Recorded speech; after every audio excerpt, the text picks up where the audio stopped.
Well, today's another day, and it's about this 2013 smart car.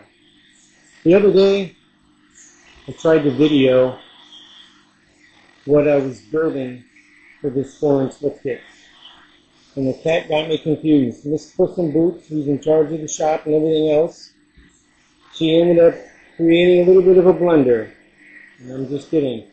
What I noticed was that my videos were basically 26 minutes. And after the 26 minutes, it would restart and record. So if the video went obviously more than an hour, there would be 3 separate videos. And then I would have to edit in a way so I can bring all 3 separate videos together. And I knew there had to be a better way, and the camera would need to stay on. So I found how to do it. I programmed it, and in the meantime, I did something else, don't know what, but it made it record fast. So the recording on me doing my lift kit, which was not a homemade, I manufactured my own 4-inch lifts, and part of it that I was filming is that I made the piece for the top of the strut. And the filler piece, a rod basically that would actually screw to the top of the stud sticking up, and then obviously be able to receive a nut at the top on the inside of the tower up at the top. So by doing all that, I also showed pictures or show the video, and I'll show you.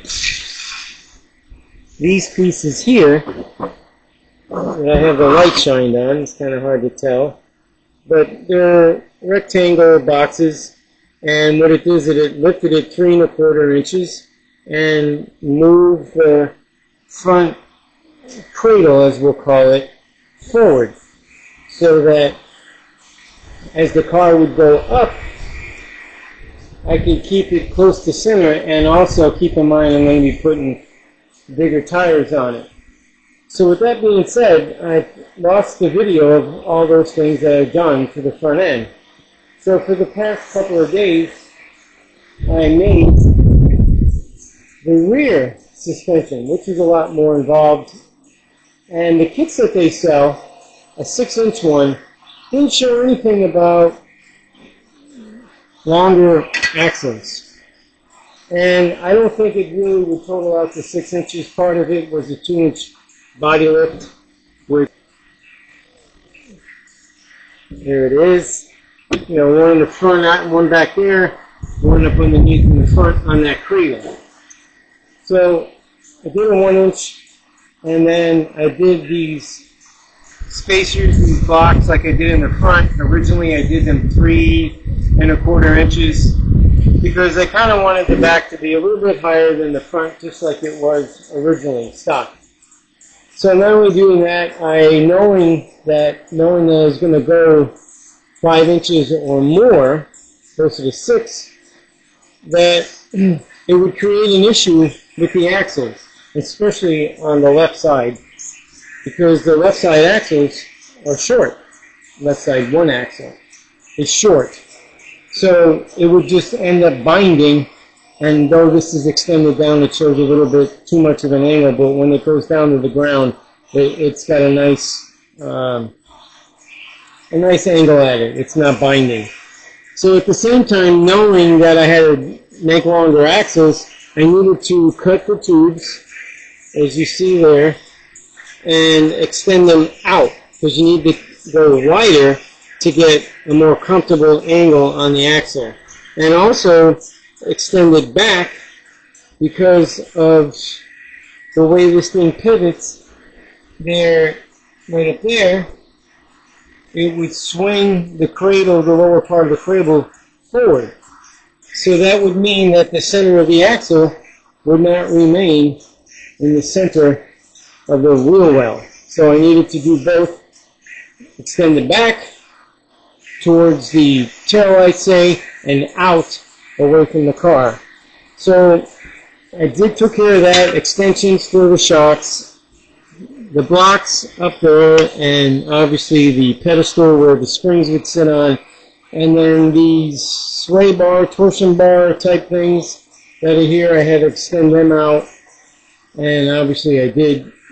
Keep in mind, I'm not putting this on the road. This is just for basically neighborhood run around like the golf carts and side-by-sides. And if I take it on any trails, I'm not looking to do anything stupid to damage it. It's just really to have a little fun toy that, you know, we can have a little fun in the neighborhood with. So unfortunately, the first video on this car didn't work out, but this at least gives you an idea on how I ended up accomplishing extending this the way it needed to be extended so that I can get the lift I want. And I kind of think I might have to shorten this. I'm not really sure. I got to test and see if the adjustment up and down is being restricted by these sway bar, torsion bar things, because it is mounted up here, which I had to make those also. And I did make them both 3 inches, but when I dropped this car down, I ended up finding out I lifted the rear end of this thing 9.5 inches. 8.5 suspension, 1 inch body lift. Way too much. So I took out those blocks and I cut them down 1 inch on my lathe over there. Let's see if I can zoom in better. Yeah, I basically cut them down 1 inch. And the same thing with the smaller blocks. And that definitely did bring it down some, and it actually made the left side axle even relax a little bit more. So I'm going to take it for a ride, do a little test, and see if I'm going to end up having to cut those back and bring them in a little bit to where when the car sits down, it will relax a little bit more and not be as high.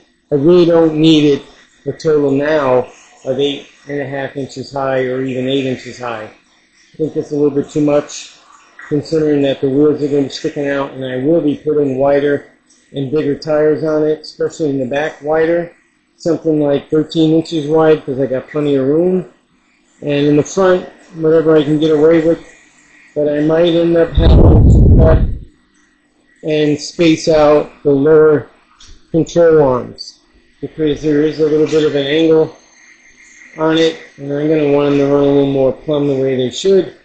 I actually did the typical backyard, butchery on doing the tie rod ends when I had to do an alignment on it. You know, measure the front of the wheels and the back of the wheels and bring them in with the tie rod ends. So basically that's what I did with that to line them up, and it did pretty good. But that's it for that. Hopefully next time I won't have any more issues. I'm getting a little bit better with this camera, a little bit better with the editing, and I've got to see where it goes from here. And if any changes are being made for the little bit that have to be changed, I'll just do it and pretty much call it a day. I won't do a video on the slight little change I might have to make on this. But, anywho, that's the story on this 2013 Smart Car. And I appreciate you all watching. And like everybody else says, tell a friend, subscribe, give me a likes up, watch the video. You don't have to watch the whole thing, but make a comment if you like. Tell a friend, subscribe, all that stuff like everybody else says. And until then, oh, and by the way, I did change the name finally. YouTube, they give you 14 days. And now my YouTube channel is called Power Play Garage. Like I mentioned earlier, I'm not looking to run races with other people with similar names that I originally picked out. And one of them actually is my business name, but nevertheless, this is called Power Play Garage, and thanks for watching. Peace out.